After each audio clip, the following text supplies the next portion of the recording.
Welcome to Living in the Flow Radio on the Amazing Women of Power Network. I'm Dr. Ruth Cherry, living in the flow, practicing vibrational alignment.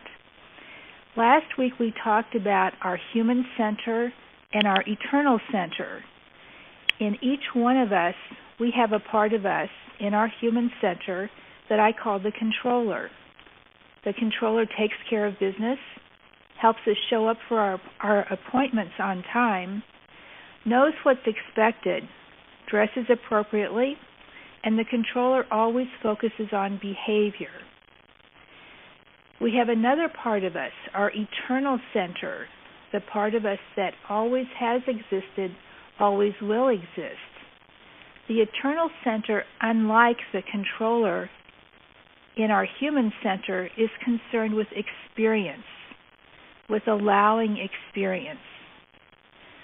So we get to our eternal center, we move into this space by our feelings, knowing what we're feeling, valuing our feelings, trusting our feelings. We don't with our feelings, we allow our feelings. So these are two important words I want to talk about today: experience and allowing. When we experience, it's like watching a river, always flowing, always changing, always moving. We're not doing problem solving, we're acknowledging the ongoing flow of our experience. We're not criticizing, we're just watching. We've talked before about moving into our observer, behind the observer window. Our observer is detached. Our observer is alert. Our observer doesn't have an agenda. Our observer simply pays attention to what is in the second. So when I talk about knowing what our experience is, knowing sounds like an intellectual word. It sounds like it belongs in our human center. But we experience by staying present to who we are in the second and allowing our experience. Allowing means that we watch what is. We don't judge what is. We don't direct what is. We simply watch what is. We watch our feelings. We don't identify with our feelings. We simply watch them. We watch our thoughts. We don't think our thoughts. We watch our thoughts. Remember, we're the observer behind the observer window, simply noticing what goes on the other side of the observer window. So when we allow our feelings to move, they resolve, they pass. Sometimes people say to me, well, if I don't do something, how is anything going to change? And my response is, if you do something, your experience won't change. You'll always be struggling. You'll always be resisting. When we allow our feelings, when we allow our experience to move and to flow, we are carried toward healing and toward wholeness.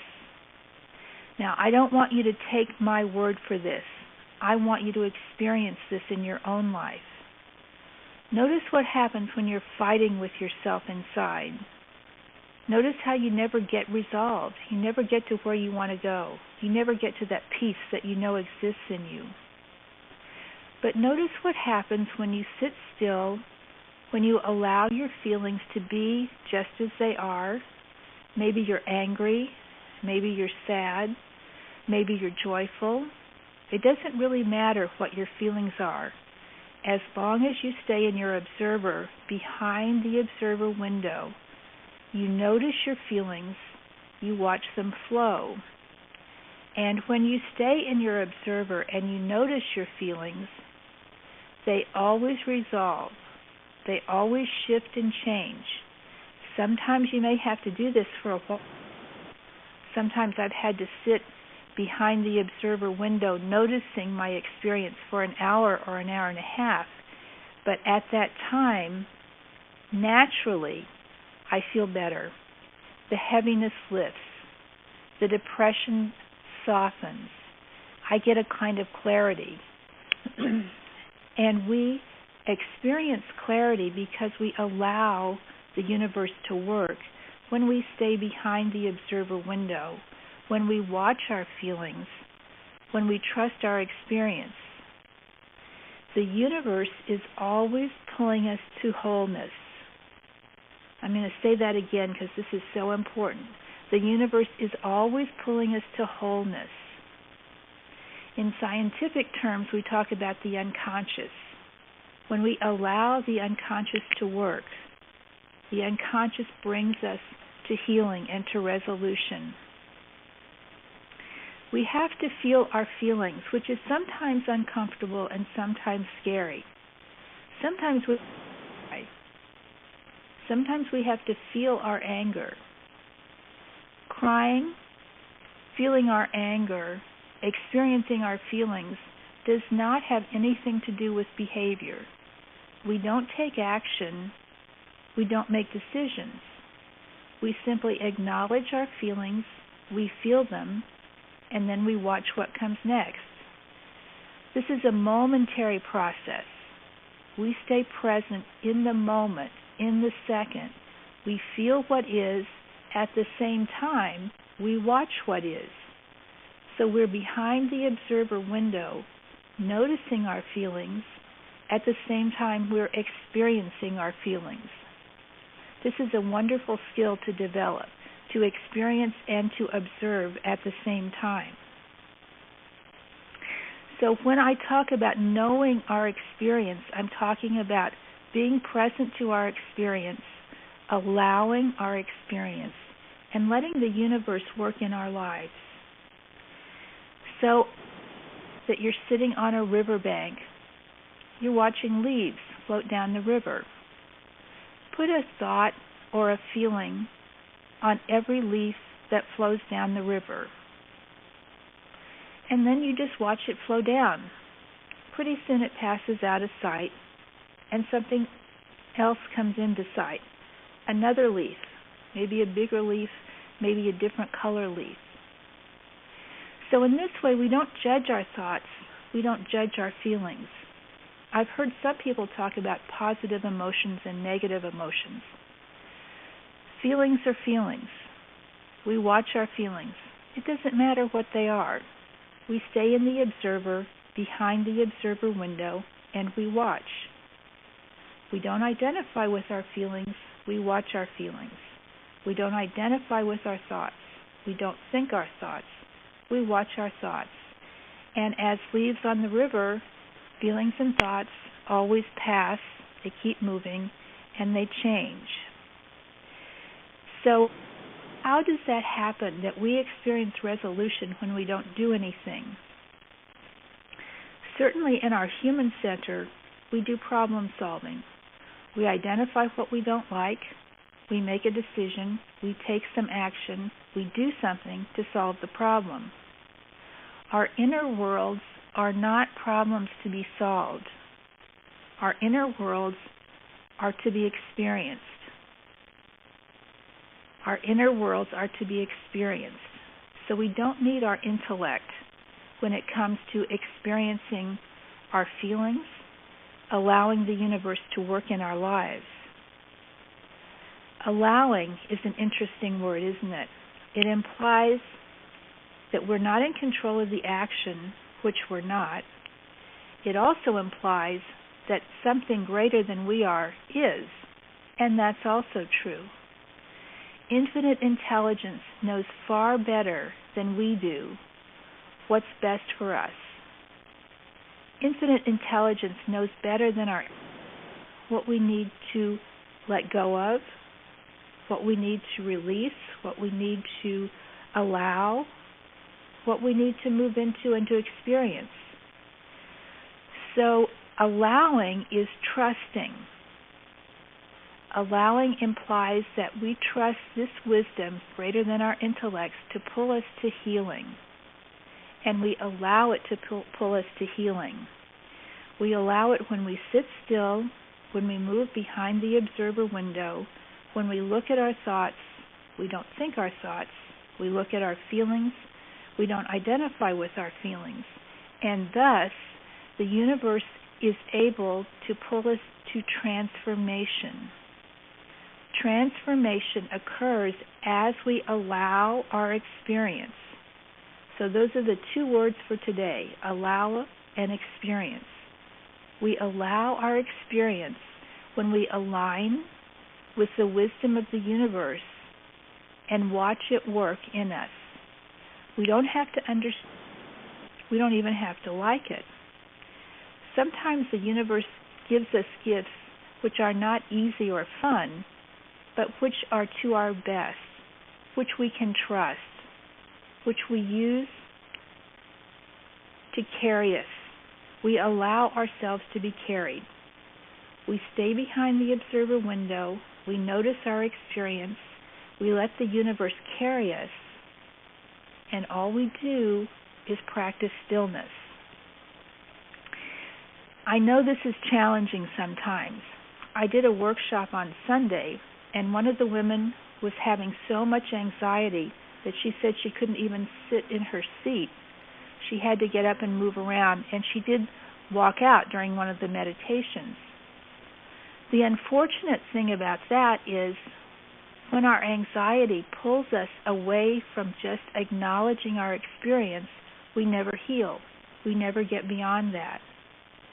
When we sit still, and this takes tremendous self-discipline and awareness, but when we sit still and allow our experience, it will heal. It will resolve. But we have to be in our spiritual warrior to allow this to happen. We have to be identified in our eternal center with that infinite intelligence that knows better than we know what's good for us. We can't go with our feelings. We can't make decisions based on our feelings, on wanting to avoid our feelings or enjoying feeling them. We have to align and ally with that deeper eternal wisdom in us and trust that. So that takes trust and that takes surrender. Surrender is, you know better than I know, because the universe always knows what's best for us. So we move into our eternal center. We trust the wisdom that lives there. We allow ourselves to be carried, and we observe. This is the way that we learn to know our experience and to trust the universe is benevolent. I don't want you to take my word for it. This is something you have to experience for yourself. The universe is benevolent in that it knows what's best for us. It knows what growth is for us, and it will carry us to that place. We simply stay behind the observer window, and we allow. And when we make a practice of doing this, we do this once or twice a day, we'll notice that the experiences we have in the world reflect our openness to our experience inside ourselves. When we're open to everything, every part of us, every feeling, every thought, when we're open to everything inside us, the outside world reflects that openness. If we're not struggling inside, you'll notice how the struggles on the outside are reduced. The inside, the outside, one and the same. The reflects the inside. If you don't like that person you ran into the other day, notice what he's showing you about yourself. What you don't want to see inside, the outside world will reflect to you. Because the universe is determined that we know ourselves and is always pulling us to wholeness. So we want to trust the universe. We want to practice surrender. Let it show us. Let it carry us. And the universe will carry us. We just have to allow it. And we allow it by being still. You don't have to be comfortable. You just have to be still. And you need to focus your attention on what is this second. What is inside you this second.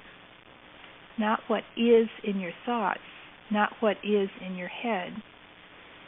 It's even deeper than your heart. We move into that eternal place in us, that place that has always existed and always will exist. Say, what's it like to be me this second? And we pay attention. So paying attention inside us, paying attention to what happens outside us, both are important forms of awareness to help us know what the universe is showing us, because the universe is always on our side. Sometimes things happen that aren't so comfortable, that we would really prefer had not happened, but we have to say thank you for whatever happens, no matter how it feels. We say thank you. Why do we do that? Because we always want to maintain a receptive attitude. We want to be open and available.